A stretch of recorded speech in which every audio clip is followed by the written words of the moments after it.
dance. We don't do that. Hey guys, what's up? The Insane Game Freak here. I uploaded a fucking depressing ass video last night that wasn't intended. I wanted to wait until I got everything done today before I reviewed Sket Dance episode 50, even though I watched it this morning. Yeah, it was the first thing I did this morning. The title of this review is probably just going to be BossunxHimeko. And actually, you know what? I don't want to hit this TV, so what I'm going to do is I'm going to turn it sideways and move it over here. I'm not hitting this fucking TV now. BossunxHimeko is the name of this review. And the reason why is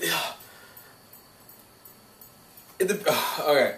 If you're the kind of fan who doesn't mind shipping, and to explain what shipping is when you take two characters that have a relationship of any level in a show, and you kind of, in your mind, take everything as a relationship kind of setting. So, like, if Ichigo holds Odahime's hand, that's a shipping moment.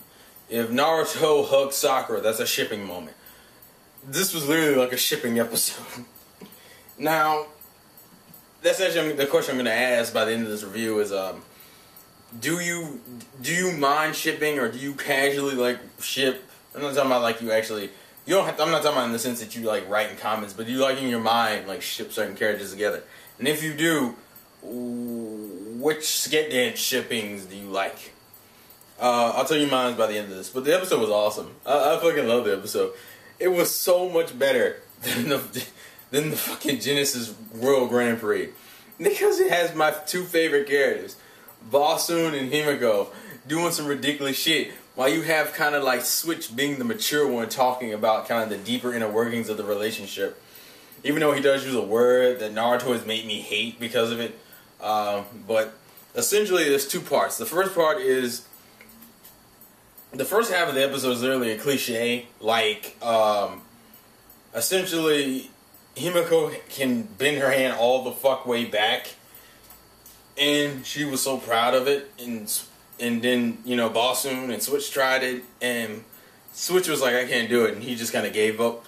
Bossun, on the other hand, was like, nah, fuck this, I gotta do it, I don't want her being cooler than me. And he couldn't do it, and so he's trying to, like, bend his hand back, and Himeko puts her hands on his, and tries to bend it back, and they end up, like, falling over, and he ends up, like, breaking, not really breaking, yeah, by breaking his wrist or his fingers. And so it's going with that whole cliche of, oh, these two characters who mildly get along or have like arguments and shit, one hurts the other one, so that person feels indebted to that person. So they create an episode around that and have that person be like the servant of the person whose body part is broken or whatever the fuck. And it's in the whole comedy of those kind of episodes is essentially watching a person who's probably a very strong-willed person submit to another person. That's the hilarity of that joke. Ironically, in Sket Dance, they don't pull it that way, apparently, because the most shocking thing, at least about the first half, was the fact that how little Himeko really resisted against most of it. Like, most of the orders that Bossun ended up giving her around, she kind of followed, and it wasn't like she was angry. At least the majority of the time, it was kind of just pretty basic. I think there's maybe a few times where she's mildly resistant, but the comedy really wasn't on the whole her fighting him in terms of being his servant, but more along the lines of her being a bad servant, which on some level I believe is her trolling the shit out of him, because and also, they made Bossun seem like a dick a lot. Like, he seems like a douchebag in both parts of the episode. I mean, I love Bossun, so it's kind of hard. Maybe they just did that to kind of mellow him out, because we've been focusing on Bossun a lot for like the last, what, 3 or 4 episodes. But I will say some of the funniest scenes in this shit was like, and I don't know why, I thought this was one scene that isn't even that big of a deal, but I thought it was funny as hell.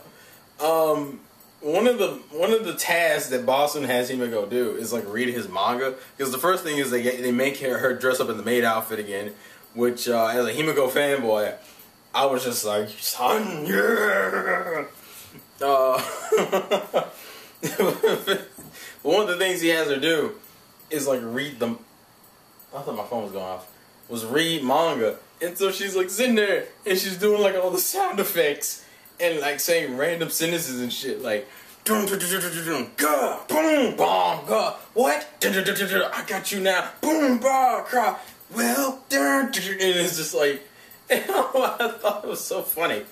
And then they had like the feeding scenes, which they tried to troll you and make it seem like he was falling in love with her, and then she would fuck it up. Like she would like try to shove an entire cookie in his mouth, or like have him choke on soda. And it was kind of funny. And then like he's parading her around the school and shit, and which I thought would have been a great point to put Tsubaki in, but I don't know. Me personally, I thought that would have been hilarious because seeing Tsubaki do that would have been funny. Seeing his reaction would have been hilarious. But like they kind of stop around the football, baseball field with like Captain and Switch, and like Switch is explaining the situation to the Captain because Captain's just confused why the hell is a cast on Boston's arm and why the fuck Himeko's in the maid outfit. And like they're still troll, like she's still like Himeko's still trolling, and like Switch is kind of explaining like I like the episode because it kind of goes into why Himeko is so willing to follow Bossun, and it kind of makes a lot of sense why she's so submissive in this situation where she's not really fighting him, she's just kind of fucking with him in a sense, and I like that. I mean, the whole point of the end of the episode is essentially he saves Himeko from getting hit by a ball, but the thing is that reaction leads to her finding out that his hand wasn't really broken, and it was like, what the fuck? And then Bossun comes up with this explanation, which is probably what really happened. He went to the doctor and his hands were just dislocated, so they just kind of popped his fingers back into place, and he said, don't move your hand around for a while, and they wrapped him in the thing. So for the most part, it was right. It's just the fact that his hand, you know, it didn't really matter because Himeko just kind of beat the shit out of him anyway. And now the second half of the episode is involving that character Jin again, which I didn't actually expect to see, but I know now that he's probably going to be used for romance-based episodes. Essentially, Jin is still trying to ask Himeko out. Jin is the guy from the whole Bashful Girl episode where Himeko had to lie and pretend like her and Bossun were dating. That hilarious episode. And like, so oh yeah, we finally get to see the robot thing that we see in the opening in the anime, and I thought that was hilarious. Like the whole that Bossun does with the lines on his mouth. Like, it was pretty funny. I actually liked the second half a little bit more purely just because of how ridiculous Jin is during the episode. Essentially, what you're gonna see is like Jin asks to hang in the club when they're not doing anything, and Switch has to go do something.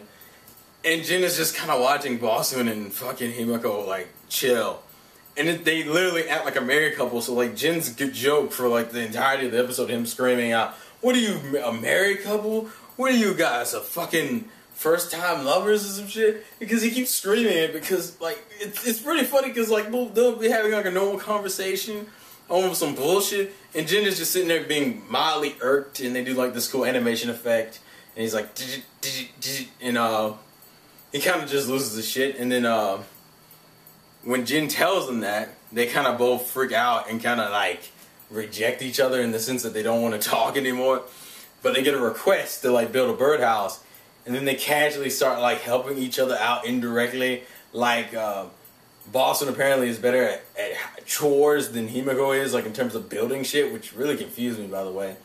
Himeko still acts like a girl and like gives him a band-aid when he cuts his finger, and then they start like re-acknowledging each other, and it's just kind of like, and Jin loses his shit again, and it's like, and then Switch has this cool speech at the end that I really liked, where he kind of explains that Himeko's feelings for Bossun kind of stem off the fact that Bossun helped her when she was the Otahime.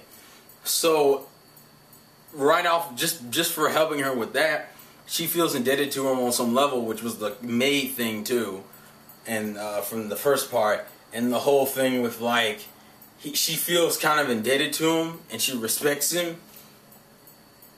and maybe she just doesn't realize, and even Switch was like, I don't even know about Himeko, but I know, like he was explaining Bossun, like Bossun is smart, he's caring, and he can act mature, but for the majority of the time he acts like a child. and he doesn't understand his feelings. Himeko Switch was just like, I don't fucking know, but he just started guessing. And he assumed that the reason why she cares so much for Bossun and has like this sense of, and the word he used was bond. No, nothing against Sket dance, but Naruto just makes me hate that word now. Fuck bonds. Fuck, I'm serious. Fuck bonds. But like he explains, like that's probably how you would describe their relationship. Not necessarily that they're dating and that they're in love, but at the same time, you wouldn't. Himeko's Bossun relationship is literally explained to be more than friends, but less than lovers. Like it's less than lovers because they don't think that either one of them realizes their actual feelings. But it's more than friends because the way they act is just way too fucking close. To the point where Jim was just like, y'all are dating, or y'all fucking married. Y'all even dating, y'all are already married or some shit. Y'all been married for like 20 years. Like, that's the way they act. And I really liked it, and I like how he correlates himself with it. It's like, because, and so the reason why I can relate to that portion of Himeko is because I went through the same thing. He helped me in the past, and through that help, you gain a sense of respect and admiration and caring for the dude, and that's kind of where Himeko and Switch click. Also, I have a theory. This is kind of a side thing, but I'm thinking the other half of Switch's backstory hasn't been brought up yet, because I bet you it correlates to why Bossun has goggles. And the reason why I say this is where he gets the goggles from is because after Himeko's backstory, he has the hat. But if you remember, he didn't use goggles during the concentration mode. He used like the fucking Pop Man goggles. He used the goggles that he wears.